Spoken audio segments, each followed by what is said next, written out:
Hello mga ka-DJTV Printer Vlog. Meron nga pala tayo dito ang Canon Pixma G3020. So ang problem nito, walang laman yung kanyang ink tube. So pangit na din yung kanyang printout dahil nga matagal na siya na-stock.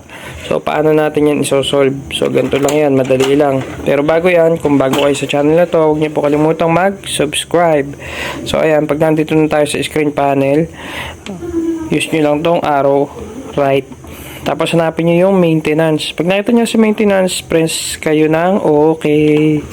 Pagka okay nyo, arrow right kayo, hanapin nyo yun. Makita nyo yan yung cleaning, deep cleaning, tapos head alignment, print alignment value, roller cleaning. So ito yung kailangan natin si ink flash. Kasi yung cleaning, i-clean nyo lang yung printer head. Yung deep cleaning, mas malakas lang yun sa may regular cleaning. Itong ink flash, ito yung magbibigay ng ink dun sa may ink tube. Ayan. So all color syempre. Then press OK. Then arrow left para ma-select yung yes. Then OK.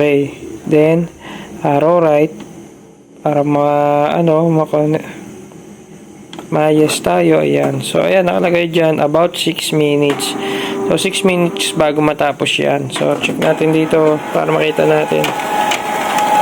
So ayan, dito makikita nyo sa loob unti-unti nang nagmo-move yung mga ink. Ayan o. So ayun, nagkakaroon na unti-unti nang lalagyan ng ink yung mga ink tube. So ayan, nakita nyo nagmo-move siya. Ayan. Hanggang sa mapuno na yan ng ink. So syempre pagkatapos nyan, magte-test print tayo. Sara na natin.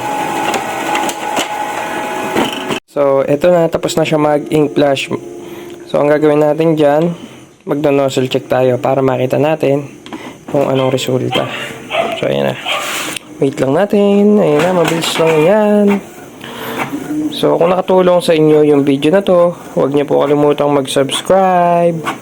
Happy printing! So, ayan po.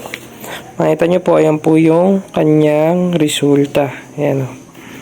So, ganyan po talaga pag na-stock. Minsan, nauubos yung ink. Kaya, sa mga gantong model, so may paraan na yan. Pwede nyo siyang ilak dito para hindi umano yung ink nya.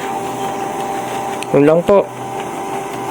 Paalam!